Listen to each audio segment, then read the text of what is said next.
And welcome back to Evil's Comics. I'm Evil Mike. This is going to be some of the reviews from 7/14/2021.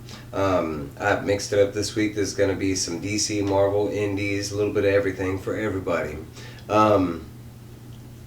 First off, I like to say that I kind of missed a book somehow. I was supposed to review this book, and it ended up in a different pile, so I'm going to quickly review this because this came out like a week and a half ago, like now 2 weeks. This is Gieger number 4, and if y'all don't know, it is a stellar book. So far, Jeff Johns and Gary Frank are killing it. The art is just amazing. We are catching up with Gieger and the 2 little kids that he has picked up along the journey. He has already had his run-ins with the king, and they are basically trekking through Arizona. Again, all the art in this book is just stellar. I mean, Gary Frank is killing it. I mean, I can't, there's not a single panel I don't like. Come on, I mean, if y'all have seen the inside of this book, what I'm showing y'all, it is fancy. Basically, we're continuing on the journey. We are seeing other, pieces of the chessboard moving around. What the king has got going on. We get to see the queen, and basically it's like his mom, and you see her in all her glory right there. She's kind of telling him that basically that the glowing man's gonna whoop his butt. He don't want to listen. We also get to see this other faction of people. I forget what the actual woman's name is, but she's referring to different groups, the Chopper Squad and Pirates. So it sounds like some more Las Vegas themed bad guys are going to end up going after the glowing man, Gieger. He has so far 4 issues. He has a lot of names. But along their journey, we do get to see the Oregon people, and they're basically like this Mad Max style of people that are like Ravengers, and they basically like are dying because they're in the nuclear wasteland and they don't have the protection to survive. So what they do is they kind of like swap out their organs after they start failing. And how they get the organs, well, you guessed it, they kidnap and steal them from people on the highways that just happen to come across them. Woo woo, Las Vegas. Yeah, but quickly, they find out that it's not just the 2 little girls, but we do get to see that Gieger has a whole lot of fun with these organ donors, and basically it leads off to what's coming up next as far as where it's going up next. That's where I'm going to leave it. No spoilers after that. I think I spoiled enough. Alright, next up from Marvel, we have Extreme Carnage. Extreme Carnage Scream number 1. This is the trading card collectible connecting variant, 7 of 9. I will say I love this cover. I love the art on it. It's man, there's certain parts I really dig, like her mouth, her face. It is the 2nd issue into the Extreme Carnage series. I don't know. I don't think it's considered a one-shot because it does. I mean, it is taking place in the series, and the ending of the book kind of connects to where the story's going next. I love this story. It was done really well. The art in it was really good and dark. It basically starts up, and I'm not too caught up with Scream, but she's kind of like doing this lethal protector thing where she's, like an anti-hero villain type thing, and she's doing more good than bad. They do a brief explanation that she is connected for people that don't know, and I would say they did a really good job of kind of filling in the gaps for people that don't know, which is very important for people that just want to pick up, a reading point. But it does say that she is attached with Andy. I'm looking for her name, but I don't see it. But I got Andy down. But she's connected with this lady, Andy, and I'm going to start the review there, but she's basically doing this lethal protector thing. This doppelganger has broken out of an Alchemex chemicals, facility where he was being tested on. He is already being tracked down by these like Sentry type policemen that work for that Alchemex corporation, and Scream just happens to be in the vicinity. She ends up taking him down pretty easily. and not only that, but kind of almost using him like a puppet. In the events of her taking out the guards from that Alchemex thing, she starts hearing this like hum and everything, and it's basically like an ad that in the previous issue we see that Carnage had dealings with. We instantly start seeing her like freak out. Her symbiote is like rushing to this thing, telling her that it hears family, that it needs to get to this, and Andy is like, no, we gotta stay together, blah blah blah, and she ends up running, and she dashes into the sewer, and as she gets down there, she realizes that he's already won, and Carnage is in her head. All this is like make-believe, after the part that she jumped in the sewer, because technically we don't know what happened to her because she did not jump in the sewer. If she did, she's down there, and basically now this is, from this point on, she's inside her head, and Carnage is living there. Somehow he has managed to get in, because we've seen through Extreme Carnage #1 that he is, moved around like the whole planet pretty well. And they're basically showing, Scream wants to be with Carnage. There's something about all the events that went down with Noel, that Scream is acknowledging that he is the alpha, and she is somehow like wants that. She's deeming Andy to be the weaker link, and she's trying to cut the ties with the host. At the same time, Andy's really struggling because she enjoyed being Scream, and she loves being attached with Scream. They've had, really good past connections. In the process of Scream trying to break the connection with Andy, we find out, I find out, but she has Hellfire power, because I was not aware that she had powers. But she's literally like has to fight off not only Carnage, because now Carnage has mixed with Scream, but she's also fighting off Scream, trying to break her connection, but at the same time, in doing so, it's going to kill Andy. So she's trying to prevent that, and she does. I will, spoiler warning, it's not really a spoiler warning because these things are kind of common knowledge. In the process of, breaking that connection, she uses her Hellfire fire or whatever, and she literally kills the symbiote Scream. Andy's all heartbroken and everything, and like I said, it's a spoiler, but I'll explain why not. Because Scream is going to be in the rest of the series. They've already shown pictures, but it's basically like going to be a new transformed version of Scream. We do know that Carnage keeps mentioning that he cannot die, and we've seen this already, and it's kind of leading up to, I think he's going to be doing this with all the other symbiotes, where he's breaking their host and then connecting with the symbiote, the alien, But this is just a shot of the heartbreak that Andy's going through now that she had to do what she did with Scream. It was a really great issue, man. I hope I didn't spoil too much. I try not to do spoilers, but I can't really review the book and talk about stories if I can't do it from end to beginning. I'm not one of those people who like spoiling movies and stuff like that. I want you to enjoy it, but at the same time, if it's an ongoing story, I'm gonna spoil some parts. The best I can say is you pause it, skip it. I try and put time codes in all my reviews. I do that for y'all. It takes a little time. Next up from Behemoth Comics is Spare Parts #1, and this was like cover B. It was one of my lick-worthy. It's a very nice cover. I will say I do like this cover. It is one of the covers that kind of, it does make sense once you get to the end, especially this girl right here, and the fact that has her back facing to you. It's kind of a nice like little Easter egg. But it's a quick little read. I want to say that the art is probably like the weakest part of this comic. The art is not bad by any means, but there are some panels, and you can tell that they took shortcuts and stuff like that.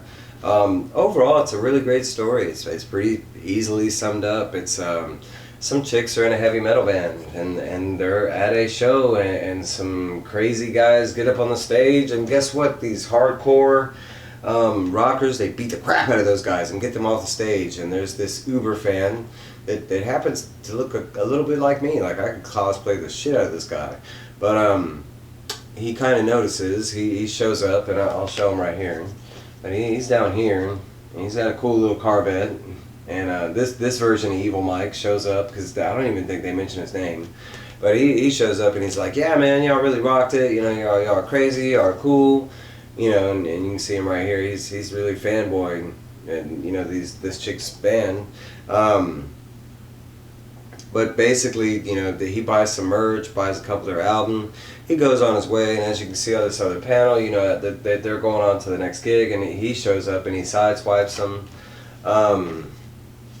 Basically, after that, they end up like wrecking their car because he, you know, through the events of him sideswiping them and stuff, which they don't really show that the van, it basically, like, I guess breaks down or something. They need spare parts.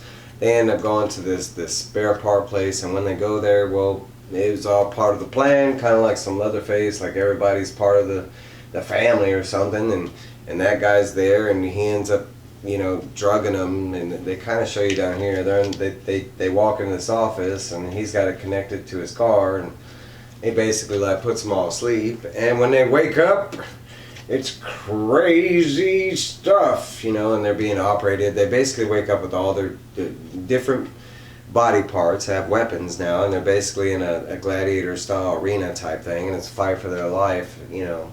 I will say that that's as far as they will go, and no spoilers aside, but all 4 girls don't make it out alive.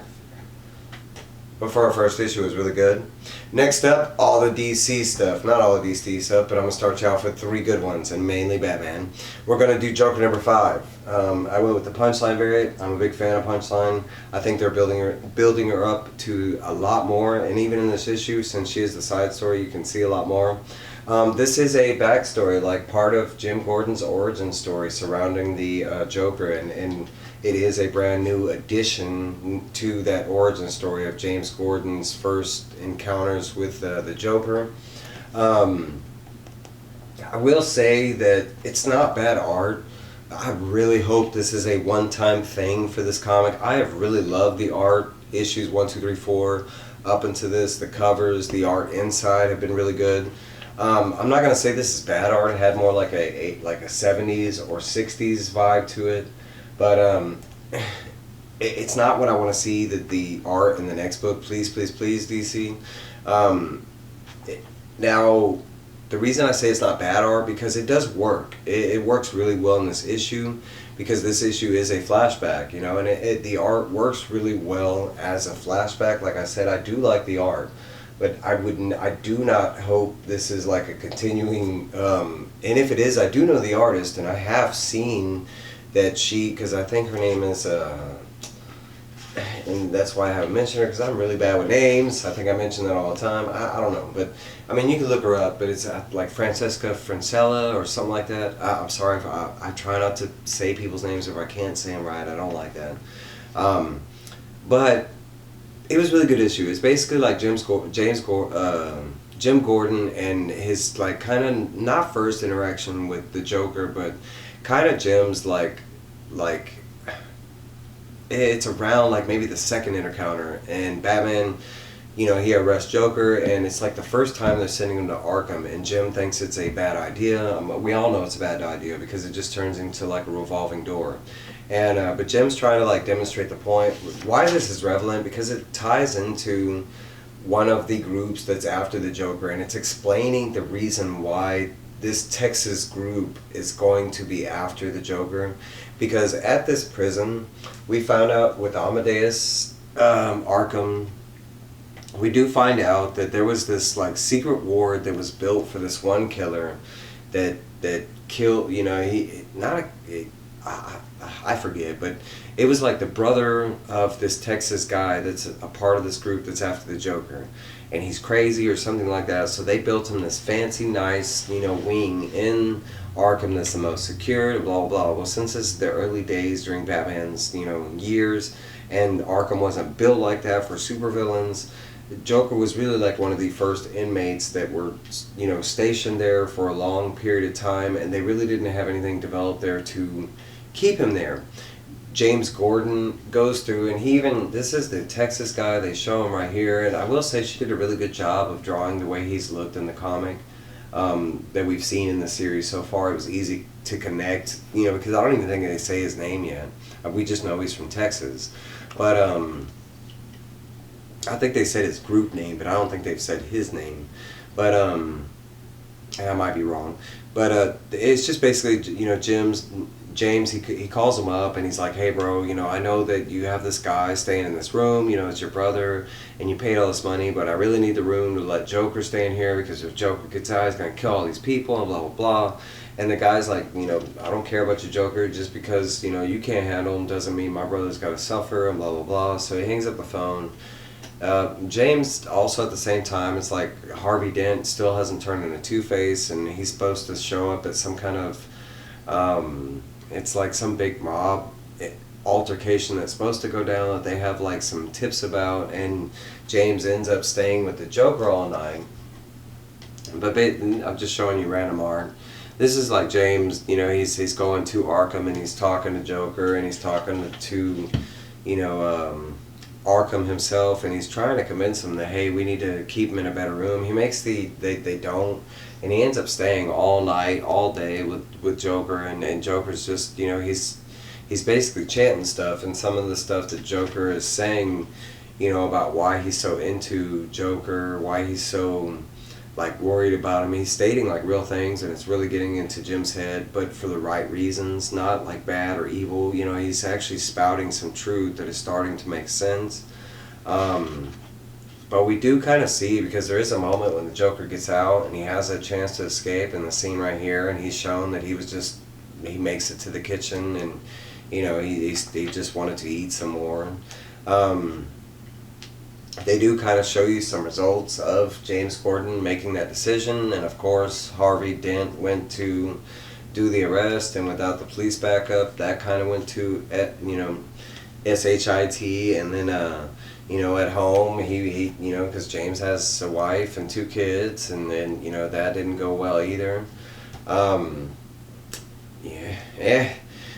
next up, we'll see where it goes with the with Joker number 6. But I mean, still, it was a very good edition. Actually, it was a really good read. The pacing was really good, especially for what type of read it was. You expected it to be really droll and slow. Next up is a little side story with Punchline, and it's basically like, I don't even want to try and talk about the Harper Road stuff, but it's setting up her and her brother, and I think her brother's name is Sebastian, and it's setting up like their relationship on another level with the real person that Punchline is. And Harper Rose, so I think she's talking to her father, and she's trying to find Punchline in prison, and we're starting to see that she is being built up. I want to remind that this is Tinian that created her, and has this backup story built up for her. So I really think that she's going to be a lot bigger than people think. And we're starting to see, because she has already got a new name, and now she is the Queen of Spades, and in prison, in a matter of days, she is already able to take out every official gang in the prison, and now she runs it. And it's Harper Rose's dad telling her, hey, she's untouchable in prison right now. You might have to do other means to try and get to her, and she's not planning on staying in prison for long. And she's actually planning on becoming a lot bigger on the outside world, is kind of where Punchline's going. At the very end, Punchline does go to see somebody. No, I'm not, and I haven't looked this person up, and I'm not fully in the know, but I don't know who Kelly Ness is. If y'all know who Kelly Ness is, you let me know. But they kind of show her at the end that this is where Punchline, that she's going to question this girl or something like that. But overall, another great read. I understand some people aren't fans of DC. I'm not the biggest fan of current Marvel. I love Marvel, but their current stuff's a different topic. But man, DC, to me, they're just killing it. And this is just the Batman books. I don't just read Batman. Batman Detective Comics 1039. This is like the whole backstory on Mr. Vile, and it's basically going up through his like years of being this Vile, that I think that's his last name or something like that. They show you like a lot of stuff as he goes through as a kid, what that this thing is a separate entity, that it needs to eat. At the same time, we're starting to see, like, because they're going through, and Batman is still going through the events with Mr. Worth. He's trying to save, I forget her name, but he's saving her, and she was infected with Vile in a couple, I think it was like the last issue. We are starting to see that how Vile works, because after he's infected someone, if you can see right here, she's being like manipulated by Vile to attack Batman. So he is able to like control people, like once he has bitten them or whatever the insect does. And then he can use them kind of like puppets, and like if they're able to like get blood or something like that, he actually like feeds off that, and he like feeds off their fears. If they have fears while he's controlling them, he feeds off of that. And we learn all that through the issues. There's more of the battling out with Mr. Worth, and Batman's really trying to tell him, is this what you amounted to? You're hiring thugs and all this just to take me out. And he just, at this point, Mr. Worth sees Bruce Wayne as the killer of his daughter, and he's after Bruce Wayne, any means necessary. Same time, we do see Huntress has picked up on the trail and figured out that Vile is the guy that's kind of behind everything, and just like any good villain, he tries to give her a kiss, a vile kiss, and it didn't necessarily work. I mean, we're talking about the Huntress. It does work overall. She does get infected.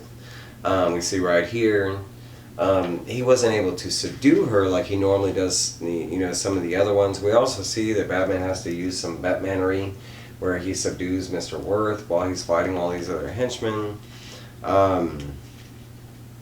They kind of show later on that Huntress, that she comes after Batman. She shows that she still has some control over him because she's trying to help Batman out. We find out that he is really susceptible to light, which we see used at the bottom panel over there. And basically after that point, Batman's on the run. He's trying to save the Huntress, and talking with the Oracle, telling her, that, hey, we need to put her on some, like, have her under some lights, and no. The kind of side story in this one is, like, all about this guy, Vile. It should have been a ghost story, backstory, I don't know, but, like a Ghostmaker backstory, but, it's this Vile guy, but it doesn't disappoint. It's another good story just like this, but it's more going into, back in the beginning when they were talking about him going through it as a kid and stuff like that, and how his infection spreads. A lot of the stuff I've already touched base on, but the art in this is a different art style in the beginning of the book. It was a really good read, just like, the beginning of the book. Vile is pretty cool. And the more you learn about him, how his infection works and stuff like that, it really makes him a lot more interesting. Vile, come on. I don't know how they'd missed that he was a bad guy, with a name like Vile, but at the same time, it's still pretty funny. Last but not least, we have Batman the Detective, 4 out of 6, and this series has just been phenomenal all the way through. For people that are just seeing this video or whatever, it is not our mainstream Batman. This is like kind of like an alternate version. It's kind of like, if I had to say, it's kind of like the Punisher mixed with Batman. It is an older Batman. If you can tell, this is what I mean by the Punisher version of the Batman, because that's Bruce Wayne right there, and he is a buff cake of a man. This dude is swole. But Tom Taylor, and I love Tom Taylor, man. Everything I've ever read from Tom, I think right now he's writing Nightwing, and his Nightwing's killing it. But everything I've ever read from Tom Taylor has just been stellar. This book right now, what it is it's a group called Equilibrium, I think is the villain's name, and they're basically after anybody that's ever been saved by Batman. They believe that those people were meant to die, and because Batman has saved them, that one way or another, however he saved them, that it messed up the equilibrium of real life, and so they are on this mission to kill anybody that has ever been saved by Batman. Last up, we were with Batman. He was being arrested and taken in by like the MIA, or like version of like from France or whatever that is, and that's basically this whole issue. And Batman is like secretly, like, he's under questioning. They're questioning Bruce Wayne, his ties to these murders that have happened, his ties to Card, like how he has been, at a lot of these places that Batman has frequented, that type of thing. you know, and he's being Batman. He's like, oh, you know, they want me to jump at that. They want me to jump through these hoops. You know, they want me to take that bait. You know, I'm not going to do that. Is what he, you know, we kind of expected, but like any good writer, they did it just right. And sure enough, Batman's fallen into a trap. Everything they have been showing him is this group equilibrium. They're not really asking him questions. They're looking more like for definition. They have figured out that Bruce Wayne is somehow connected to Batman. They think he is the financial backer. And they have poisoned him and are slowly killing him in the scene. But just like Batman, he flips it on them because he slows down his heart rate, slows down his metabolism rate, and he just seems like he dies. And he resurrects himself, literally breaks out of the chain, breaks out of the French like Interpol or whatever office it is, as you can see here. Does it all sneaky deaky style where he picks up some clothes, you know, treks on out.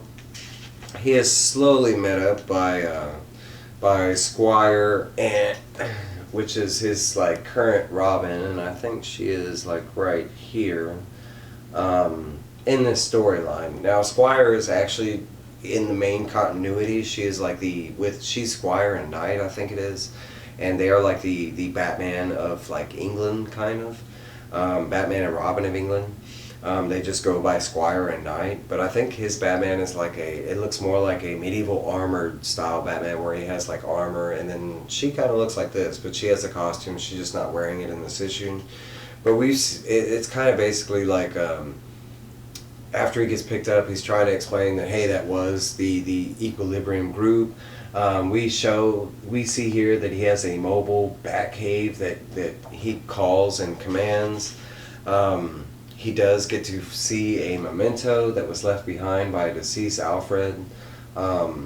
It kind of makes him tear up for a little bit because he misses Alfred, but we do find out this is a mobile Batcave. It is being operated by Oracle.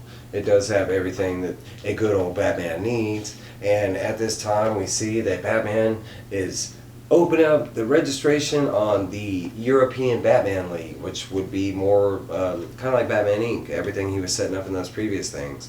There's a lot of members of Batman Inc. that I'm excited to see. I love every Batman up there. But yeah, that was another great addition to Batman the Detective, 4 out of 6. It is getting really good. That's where it leaves off. I got another 5 books coming for you. I don't know exactly. It might be 5, 6, 7, 4, 3. I don't know. But I have some more of the books coming out. It'll be a part 2. I hope you'll have a great day. Get out there and read some comics. If you read any of these comics, tell me about what you thought. Where you think they're going. If you like, you know, if I said anything wrong, you know, help me out.